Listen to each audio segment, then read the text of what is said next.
అందరికీ నమస్కారం. నేను మీ జగదీష్ టెంకాయల. నేను ఈరోజు అంబటి రాంబాబు గురించి మాట్లాడాలనుకుంటున్నాను. నమస్తే అంబటి రాంబాబు గారు, తమరికి కడుపు మంట బాగా ఎక్కువైనట్టుంది. దయచేసి ఈనో ట్యాబ్లెట్లు వేసుకోవాల్సిందిగా మనవి చేస్తున్నాను. ఈరోజు మీరు అక్కస్సుతోటి అమరావతి కాదు, అది భ్రమరావతి, అది అవ్వదు, అమరావతి రాజధాని నిర్మాణం జరగదని చెప్పేసి మాట్లాడుతూ ఉన్నారే, మీకు మనసలా ఒప్పింది మాట్లాడడానికి? అమరావతిని పునఃప్రారంభం ఎందుకు చేశాం? 2014 నుంచి 19 మధ్యలో మేము రాజధాని కడితే, మీరు ప్రభుత్వం మీది వచ్చిన తర్వాత అదే రాజధానిలో ఉన్న మేము ఇస్తాము, ఆ రోజు ప్రభుత్వం ఏదైతే మాట చెప్పిందో రైతులకి, అక్కడ ఉన్న పేదవాళ్ళకి ఉచితంగా ఇల్లులు పంపిణీ చేస్తామని చెప్పి అదే ఇంటిని మీరు రద్దు చేసి క్వారంటైన్లుగా వాడుకున్న మాట వాస్తవం కాదా? అది అమరావతి కాదు కమరావతి అని చెప్పేసి ఒక కులం మీద మీరు ముద్రేసి ఆ రోజు ఉన్న రైతుల్ని భయభ్రాంతులకు గురి చేసి ఒక రాజధాని కాదు 3 రాజధానులు అని చెప్పిన మాట వాస్తవం కాదా? మీరు ఇంకో పాయింట్ రేస్ చేశారు, అమరావతిలో కట్టడాలే జరగలేదు, గ్రాఫిక్స్ ఉన్నాయని చెప్పేసి.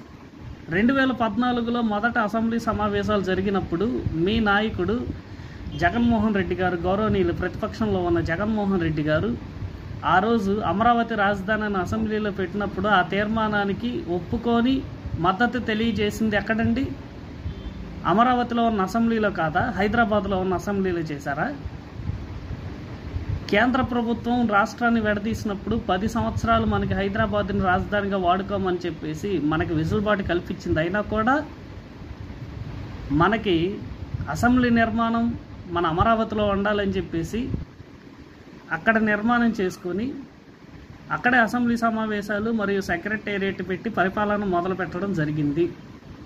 Point to be clear. ఈరోజు రైతులు చాలా గగ్గోలు పెడుతున్నారు భూములు ఇచ్చినందుకని మీరు మాట్లాడుతూ ఉన్నారే. 2019లో మీరు ప్రభుత్వం ఏర్పాటైన తర్వాత రైతుల దగ్గర నుంచి మీరు భూములు ఇచ్చిన రైతులు మీ ప్రభుత్వం మీద తిరుగుబాటు చేయలేదా? ఆ తిరుగుబాటుని మీరు మీ సాక్షి టీవీలో చూపించకపోయినా కూడా వేరే ఛానల్స్లో చూపిస్తున్నారు కదా. తిరుగుబాటు చేసి ఎన్నిసార్లు ఎన్ని దీక్షలు చేయలేదు, నిరాహార దీక్షలు చేయలేదు, కనీసం ఆ రైతులను పట్టించుకున్నారా?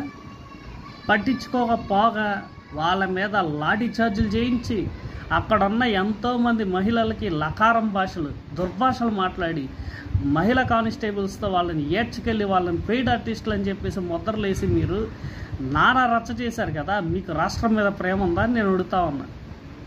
ఇంకోటి ఏమన్నారు మీరు? పోలవరం అనేది కేంద్రం పూర్తి చేసిద్దని చెప్పారు. కరెక్టే.